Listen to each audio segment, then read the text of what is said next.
सात्संगतची प्रेमाने बोलूया. धन निरंकाराची. आपल्या मनामध्ये जर सतत निगेटिव्ह विचार येत असतील तर त्या निगेटिव्ह विचारांना थांबवायचं कसं? आता त्याच्यामध्ये बघा दोन बाजू आहेत. एक तर पहिली बाजू अशी आहे की मनामध्ये निगेटिव्ह विचार येऊच नाही, त्यासाठी प्रिकॉशन काय घ्यायचं. आणि जर मनामध्ये निगेटिव्ह विचार सुरू असतील तर ते थांबवण्यासाठी आपण काय करायचं. या दोन बाजू आहेत. तर चला आपण चिंतन सुरू करूयात. बघा, आपलं हे जे शरीर आहे, आपल्या शास्त्रामध्ये देखील सांगितलेलं आहे की आपले हे शरीर आहे ते त्याचे 5 भाग आहेत. आता ते 5 भाग कोणते? म्हणजे आपण त्याला कोश म्हणतो. आता हे कोश कोणते? आपलं हे शरीर आहे त्याला अन्न लागते. म्हणजे आपण शरीराला जे जे अन्न देतो त्या अन्नापासून जे बनलेलं आपलं शरीर आहे त्याला आपण म्हटलेलं आहे अन्नमय कोश. आणि आपलं अन्नमय कोशाने हे शरीर तयार होत असतं. म्हणून हे शरीर चांगलं राहावं, तंदुरुस्त राहावं, त्याच्यासाठी आपल्याला काय करणं गरजेचं आहे? तर योग्य आहार, व्यायाम आणि विश्रांती, यामुळे या शरीराचा विकास होत असतो.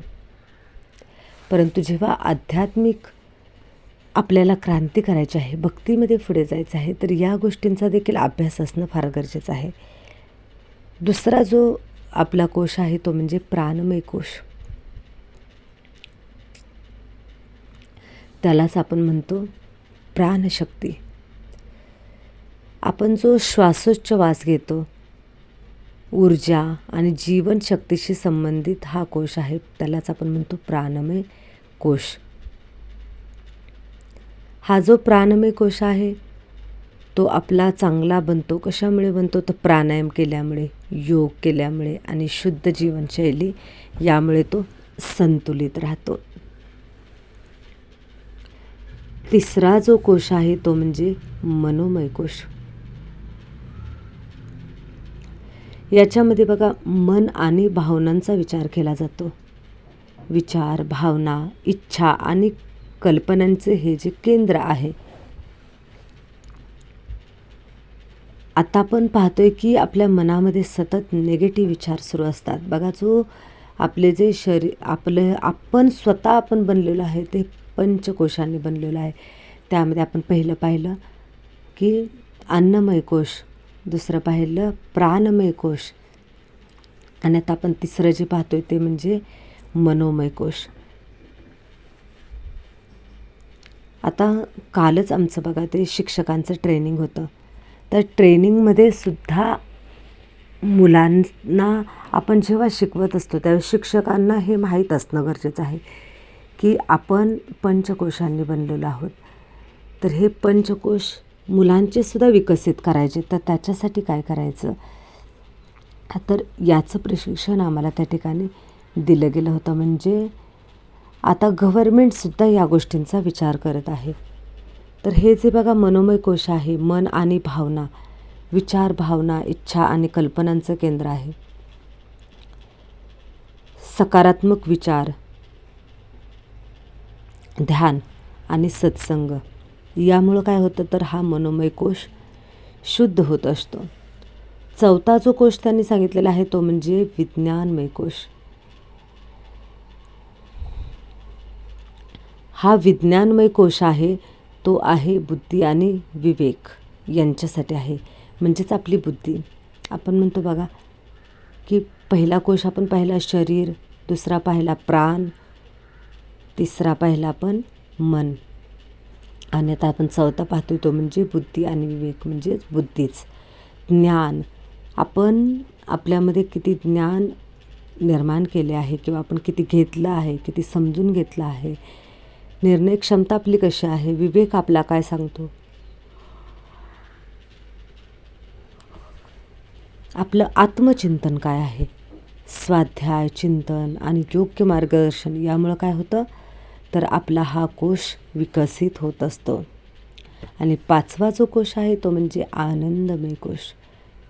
अंतर्मनामध्ये जेव्हा शांती निर्माण होते, समाधान आणि आत्मानुभूती आपल्याला निर्माण व्हायला लागते, ईश्वर भक्ती, ध्यान, सेवा आणि आत्मज्ञानामधून जेव्हा आपल्या मनामध्ये एक आनंद निर्माण होतो, तो आनंद खरा आनंद आहे. आणि तो आनंद कधी संपत नाही. कारण बघा की सुखाच्या ऑपोजिट आहे, विरुद्ध आहे. सुख आले की दुःख येतंच, परंतु आनंदाच्या मात्र ऑपोजिट काहीच नाही. कारण आनंद ही आत्म्याची अवस्था आहे. तर आपण मूळ मुद्द्याकडे येऊयात की आपल्या मनामध्ये सतत जर निगेटिव्ह विचार येत असतील तर त्यासाठी काय करायचं आहे आपल्याला. तर बघा आपण पाहिलं हे पंचकोश आहे. पंचकोशांनी आपलं हे शरीर बनले. आपल्याला हे शरीर दिसतंय की हे स्थूल शरीर दिसते, आपल्याला असं वाटतं की एवढंच आहे, परंतु आपल्याला पंचकोशांचा विचार करून आपल्याला शरीराचा सर्वांगीण विकास करायचा आहे, आपल्या आत्म्याचा सर्वांगीण विकास करायचा आहे. मग त्याच्यामध्ये आहे मन. आपण हे लक्षात घेणं गरजेचं आहे की आपल्यामध्ये बघा मन आहे, बुद्धी आहे. मग ह्या मनाला आपण समजून घेण्या अगोदर आपल्याला कळालं पाहिजे की मन काय आहे. तर आपल्यामध्ये असणारी विचार करण्याची शक्ती म्हणजे मन आहे. आणि विवेक जागृत करणारी शक्ती म्हणजे बुद्धी आहे. तर मनाचं काम आहे विचार करणं. मन कधी विचार करताना थांबत नाही, थकत नाही. ते विचार करतच राहणार आहे. कारण मनाचा स्वभावच आहे की विचार करणं. मनाला आपण किती जरी सांगितलं तू विचार करू नको, परंतु ते कधीही थांबणार नाही आणि कधी थांबूही शकत नाही. बरेच जण ध्यानी योगी म्हणतात की आम्ही शून्य स्थितीमध्ये जातो, पण नाही, शून्य स्थितीमध्ये कोणीच जाऊ शकत नाही. कारण शून्य स्थितीमध्ये जेव्हा आपण ध्यानामध्ये जातो त्यावेळेस एक तरी विचार शेवटचा त्या ठिकाणी असतोच असतो. फक्त विचारांची संख्या ध्यानामुळे कमी होत असते. आणि आपल्या मनामध्ये जितके जास्तीत जास्त विचार येतील तितका आपल्याला ट्रेस येतो जास्त. कारण आपल्या मनाची एक विचार करण्याची एक क्षमता आहे.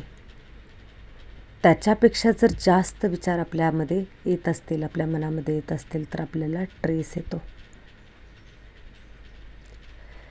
आता आपण पहिला जो मुद्दा पाहिलेला आहे तो असा आहे की जेव्हा आपल्याला असं वाटतं की आपल्या मनामध्ये जर सतत निगेटिव्ह विचार येतात, ते येऊच नाही, तर त्याच्यासाठी प्रिकॉशन काय घ्यायचं. तर त्यासाठी आपल्याला रोज नियमित ध्यान करणं गरजेचं आहे. रोज नियमित ध्यान करायचं. जो व्यक्ती रोज ध्यान करतो तर त्याच्यावरती त्याचा एक पॉझिटिव्ह विचारांचा लेयर तयार होत असतो, ओरा तयार होत असतो. त्यामुळे जरी त्या व्यक्तीच्या जवळ एखादा निगेटिव्ह विचार आला तर तो जास्त चिकटून राहत नाही, तो लगेच दूर होतो. त्यासाठी रोज जर आपण ध्यान केलं, कारण ध्यान म्हणजे दुसरं तिसरं काही नाही आहे, तर आपण मनाला सकारात्मक करण्याचं एक साधन आहे. त्याच्यामुळे जो रोज नियमित ध्यान करतो त्याला सकारात्मक विचार करण्याची सवय लागते आणि निगेटिव्ह विचार त्याच्या मनामध्ये त्याला जास्तीत जास्त टच करत नाहीत, किंवा टच झाला तरी त्याला लगेच त्याच्यामधून बाहेर पडता येतं. आता हे कसं होतं शक्य. तर बघा, आपण जेव्हा ध्यान करतो त्यावेळेस ध्यानातून आपण काय करत असतो, मनाला सकारात्मक कमांड देण्याचा प्रयत्न करत असतो. कारण आपलं जे अंतर्मन आहे, एक आहे अंतर्मन, एक आहे बाह्यमन. किंवा दुसऱ्या भाषेमध्ये सांगायचं झालं तर एक आहे चेतनमन, दुसरं आहे अवचेतनमन. अवचेतनमन आपण त्याला अंतर्मन म्हणतो आणि चेतनमन हे बाह्यमन आहे. आणि कधीकधी असं होतं की आपण बाह्यमनाने तर स्वतःला शांत ठेवण्याचा प्रयत्न करतो, परंतु अंतर्मनामध्ये इतके निगेटिव्ह सारे विचार असतात की ते कधी बाहेर उमटून येतात आपल्याला सुद्धा कळत नाही. कारण आपलं अवचेतन मन आहे ते आपल्या आत्म्याशी जोडलेलं आहे. कधीकधी आपल्या या जन्मातलेच नाही तर पूर्वजन्मामध्ये आपण काही कर्म करून आलेलो असतो, त्याच्याशी रिलेटेडसुद्धा खूप सारे विचार आपल्या मनामध्ये येत असतात. कारण आपण एखाद्या व्यक्तीशी जर आपलं काही पूर्वकर्म असेल आणि त्या पूर्वकर्मानुसार आपल्याला त्या व्यक्तीच्या जवळ आपण गेलेलो असेल, त्या व्यक्तीला जर आपण पूर्वजन्मामध्ये काही त्रास दिलेला असेल तर या जन्मामध्ये आपल्या मनामध्ये निगेटिव्हिटी येणारच आहे. कारण का, आपण पूर्वकर्मामध्ये पापकर्म आपलं झालेलं आहे, त्याच्यामुळे ते परतफेड करण्यासाठी आपल्या समोर येणार आहे. मग ते निगेटिव्ह विचारांच्या स्वरूपामध्ये सुद्धा येतं. परंतु जेव्हा आपण नामस्मरण करतो, ध्यान करतो, त्यावेळी आपला जो निगेटिव्ह विचारांचं जे चक्र सुरू असतं ते चक्र तोडण्याचं काम हे ध्यान करत असतं. आणि जेव्हा आपल्या मनामध्ये निगेटिव्ह विचार सुरू असतात तेव्हाही ध्यान केलं तरी पण ते निगेटिव्ह विचारांचं चक्र तोडण्याचं काम हे ध्यान करत असतं, नामस्मरण करत असतं. आणि प्रिकॉशन म्हणून जरी मनामध्ये निगेटिव्ह विचार येत नसतील तरीसुद्धा आपण ध्यान करणं गरजेचं आहे, नामस्मरण करणं गरजेचं आहे. त्याच्यामुळे हे निगेटिव्ह विचार अगोदरच बंद होतील, हा त्याच्यातून फायदा होईल. अजून आपण काय करू शकतो, निगेटिव्ह विचार आपल्या मनामध्ये सतत येत असतील तर त्यासाठी दररोज 30 मिनटं व्यायाम करायचा आहे. व्यायाम केल्यामुळे काय होतं तर एंडॉर्फिन्स आणि सेरोटॉनिन आपल्या शरीरामध्ये वाढतं, त्यामुळे आपलं मन शांत होतं. एंडॉर्फिन आणि सेरोटॉनिन हे हॅप्पी हार्मोन्स आहेत, म्हणजे आनंद देणारे रस आपल्या मेंदूमध्ये तयार होत असतात. हे रस निर्माण झाला की आपला ताणतणाव आपोआपच कमी होतो, स्ट्रेस कमी होतो आणि आपल्या निगेटिव्ह विचारांचं चक्र त्या ठिकाणी तोडण्यासाठी मदत होत असते.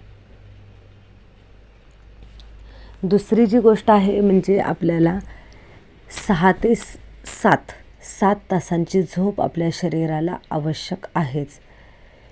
झोप कमी झाली आपल्याला विचारांचं चक्र, आपल्या मनामध्ये वादळ सुरू होतं आणि आपल्याला ट्रेस येतो.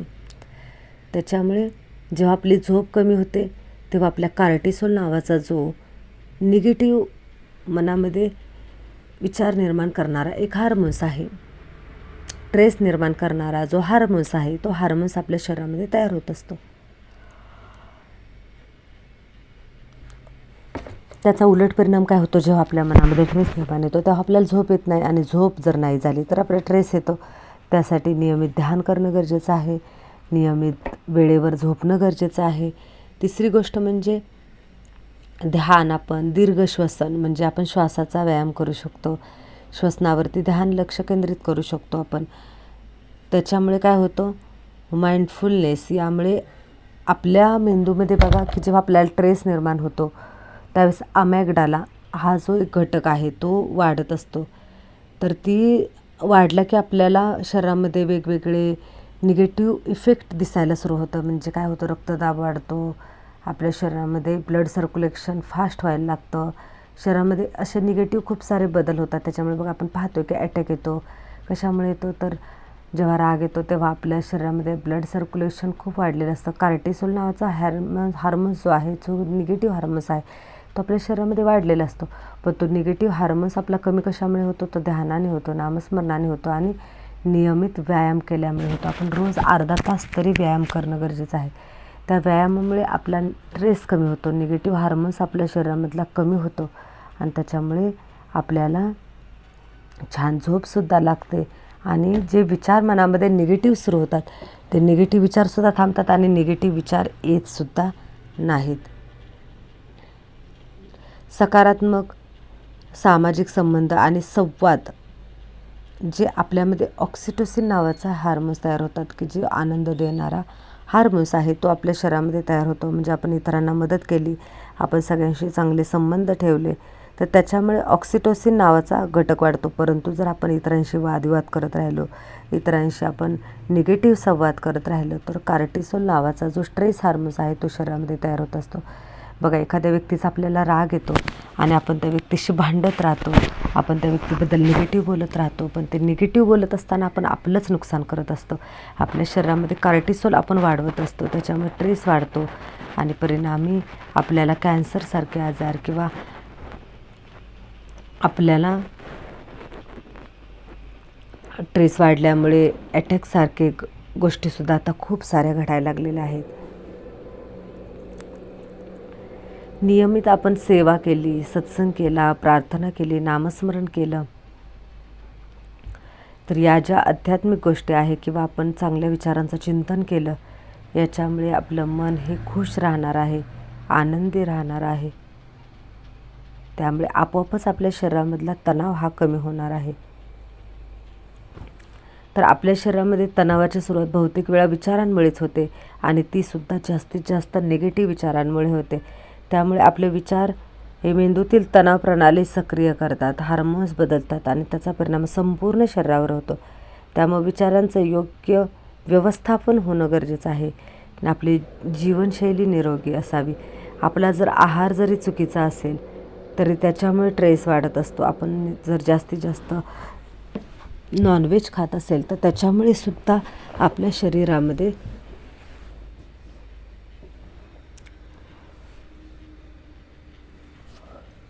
निगेटिव्ह परिणाम आपल्याला दिसून येतात.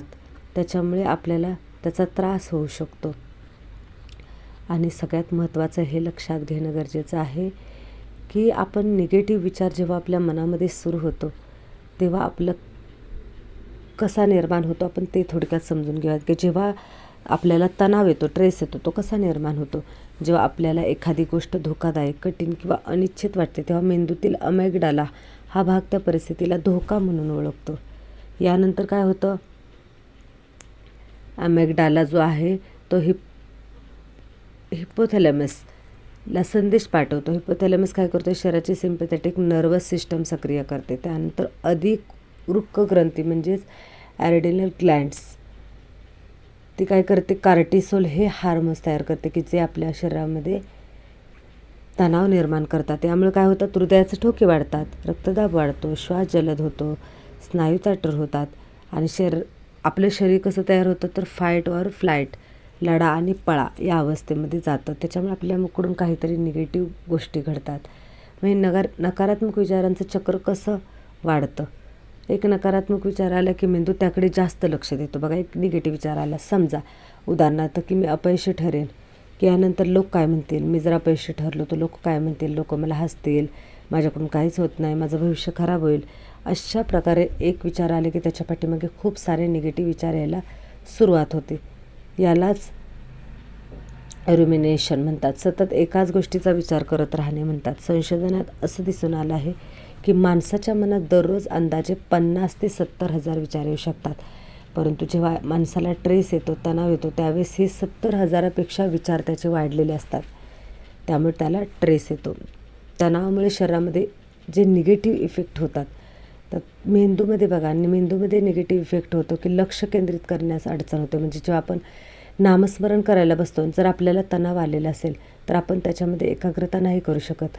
आपली मुले अभ्यास करत असतील, त्यांना जर आपण ट्रेस दिला असेल तर त्यांची एकाग्रता त्या ठिकाणी नाही होऊ शकत. त्यामुळे निर्णय क्षमता कमी होते, विस्मरण होतं, मुलांच्या लक्षातसुद्धा राहत नाही.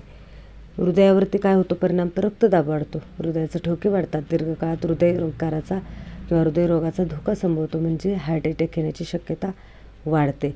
रोगप्रतिकारक शक्ती कमी होते, प्रतिकारशक्ती कमी होते, वारंवार सर्दी, ताप किंवा संसर्ग होऊ शकतो. झोप न लागणे, वारंवार जाग येणे, सकाळी थकवा जाणवणे, पचनसंस्था, ॲसिडिटी, अपचन, भूक किंवा कमी जास्त लागणे. स्नायूंवरती काय परिणाम होतो, तर मान, खांदे आणि पाठीचा कणा दुखतो, डोकेदुखी होते. मग हे जे दुष्टचक्र थांबवायचं असेल तर त्यासाठी काय करायचं आहे, आपल्याला दररोज 30 मिनिटे व्यायाम, चांगली झोप घ्यायची आहे, दीर्घ श्वसनाचा व्यायाम करायचा आहे आणि सकारात्मक संबंध ठेवायचा आहे, नियमित सेवा करायची आहे, सत्संग, प्रार्थना, नामस्मरण. त्याच्यामुळे आपल्यामध्ये असणारा तणाव कमी होतो. अशा प्रकारे आज आपण आपल्या मनामध्ये जर निगेटिव्ह विचार येत असतील तर ते निगेटिव्ह विचारांचं चक्र कसं थांबवायचं याबद्दल चिंतन केलेलं आहे. हा व्हिडिओ आपण इथेच थांबूयात. धन निरंकारची.